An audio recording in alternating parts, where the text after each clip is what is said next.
Welcome guys to our first ever series of Every Athlete's Open Guide, brought to you in part by Killcliff. We're at CrossFit Luna in Dallas, Texas. Dave Castro just announced 16.1, a 20-minute AMRAP. 25-foot overhead walking lunges, 8 bar facing burpees, 25 overhead walking lunges again, and then 8 chest to bar pull-ups. What we're gonna do tonight, we're gonna have an RX athlete and a scaled athlete perform both workouts. We're gonna get comments before and after the workout. Hopefully this will relieve a little stress, increase your score, and just let you have the best open you've ever had in your life. Right now I'm going to introduce Coach Denmark Padicio from CrossFit Luna. Coach D, talk a little bit about yourself and about this CrossFit Luna community. Cool. My name is Denmark. I'm the head coach here at CrossFit Luna. We are a brand new 10,000 square feet facility. So with that being said, most of our athletes are brand new to CrossFit. Might have 10 or 15 athletes who've had a year or more experience at CrossFit. So with that being said, we've got this freshness and exciting atmosphere here in our community. So that's what we're about. That's awesome, that's awesome. As always, that good old CrossFit community spirit. So Denmark, who are 2 athletes we have today? We're gonna have Jason Bolden. He'll be performing the scaled. And then we have Jeffrey Miller. He'll be doing the RX. Awesome. So we're gonna get there before their responses after the workout. We're gonna talk a little bit real quick. We're gonna get down to business with Coach Denmark here. So Coach D, strategy for your RX athlete. So I think the toughest part will be the grip on these overhead walking lunges. Most athletes are going to have a wide grip. I would strongly suggest bringing that grip in. The wider that grip is, it's gonna be burning out more muscle. If I can get that narrow grip, it's more on my skeleton where I can hold onto the bar longer. Now that being said, if I have the mobility in that shoulder. So if you have that mobility there, I strongly suggest to bring a narrow grip. That narrow grip would feel like a press or a jerk grip when you guys are doing that overhead walking lunge. So that'd be the toughest part there initially. And then the chest to bar pull-ups, we're gonna have a lot of athletes rip. So I would suggest once your usual grip goes out, so if you're an overhand athlete, I would go mix, or once that goes out the window, underhand. I know it's gonna be a little bit wonky, but grip is going to be a factor in your chest to bar.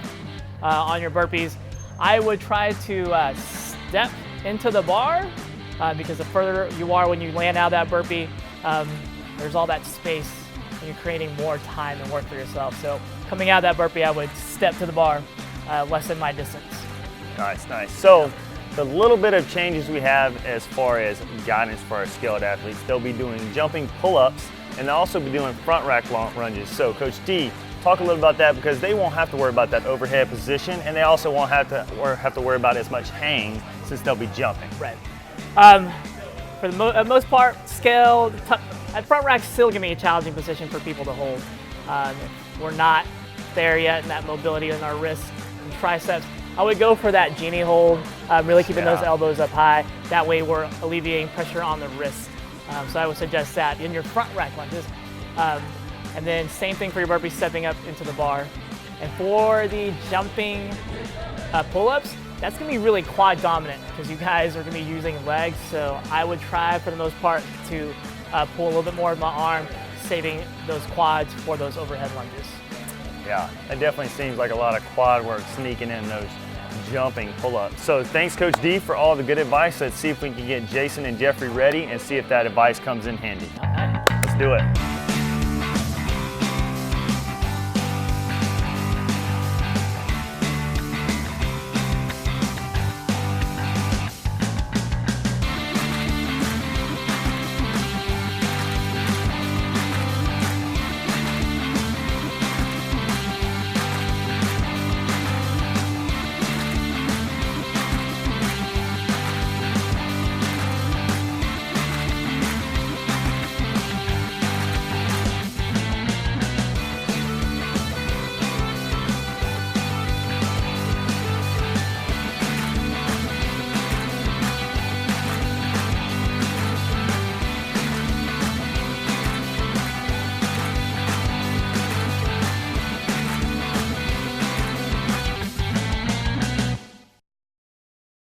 All right, Jeffrey, man, dude, way to kill it. You did a great job. So first initial thoughts, post-workout, how are you feeling? I'm feeling pretty okay. It wasn't the worst I've done, but it definitely was a burner. 20 minutes, man, that's crazy. So tell me a little bit, specifically body part wise, fatigue wise, what do you think was the worst part? Arms. I couldn't get up in the chest bars anymore. The fatigue of holding up that bar for so long during the walking lunges tired out my arms in places that I hadn't been tired before. So yeah. new muscles worked out there. So nice. So forearms and shoulders. Thank you very much, Jeffrey. All right, Jason, dude, killer job, man. So tell me a little bit about how are you feeling doing the scale division, right? How are you feeling? You know, at the beginning, there's a lot of excitement, a lot of energy. That 3, 2, 1 go starts, and you just want to take off and get going. But 16.1 is a long workout, so I had to scale back a little bit, pace myself a little, and concentrate on not going too hard at the very beginning. Nice, nice. That's some really good advice, right? So now that you did the scale division, it's a little bit different with the, instead of the overhead walking lunges and also the jumping pull-ups, right? Yeah. What do you think was the worst part about it, body-wise? Like, what fatigued the most for you? So my legs were hurting towards the end. Nice. All of the lunges, doing the burpees, popping up, standing up, and then not only that, coming back with the lunges, and then having to jump up on the pull-up bar. Your legs were nonstop movement, so there's no real break there. Awesome. That's pretty cool. After talking to Jeffrey, Jeffrey talked about his forearms and his shoulders, so completely different situation with the scale. So quads, little booty up in there, some hamstrings, right? Quite a bit. Awesome. Well, Jason, dude, great job. Thanks, man. So Coach Denmark, initial thoughts post-workout watching your two athletes do this workout? The walking lunges, making sure you guys return your feet back under your shoulders, giving you a wider base of support. I saw Jeff coming in the narrow stance, and then when he would go to step, it would be too staggered and a little bit unwobbly. So my suggestion is feet under shoulders, and you guys are moving out like you would jerk this thing, so that wider, up and out, that wider base of support on that lunge. And then so as far as, let's talk real quick, as far as your RX athlete, what specific advice would you give to them now that Jeffrey told you how it really worked on his grip and his shoulders, Switching grips on that chest bar, or just going, if I'm not that proficient at chest bar pull-ups, singles. Dropping off that bar, not holding on to that negative, so that way you save on that forearm grip. Cool, cool. All right, so as far as our scale athletes, same thing. Jason said his quads were pretty smoked. What different might you do since you know about the quads? I would probably change up that grip on the jumping pull-ups. That overhand is going to be using a lot of quad to get you up there, so underhand, more pull here. More pull there, yeah, because that's what's going to be burning straight into that jumping pull-up into your lunges. So I would change that underhand grip for your jumping pull-ups for scaled athletes. Awesome, awesome. All right, guys, well, that'll do it for us tonight here at Every Athlete's Open Guide. I want to thank you very much to Coach D, Jeffrey, and Jason for coming out tonight. We hope that our demonstration here tonight and Coach D's great advice will help shed some light on 16.1 so you can get as many reps as possible.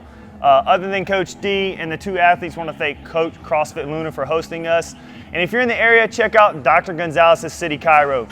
He personally takes care of me, all of our athletes here at CrossFit Luna. He's just an all-around great dude. And last but not least, Corey Proctor for hooking us up with this Kill Cliff. Cheers, guys. Yeah, Kill Cliff. And then join us next week. We're going to get 2 new athletes and tackle 16.2.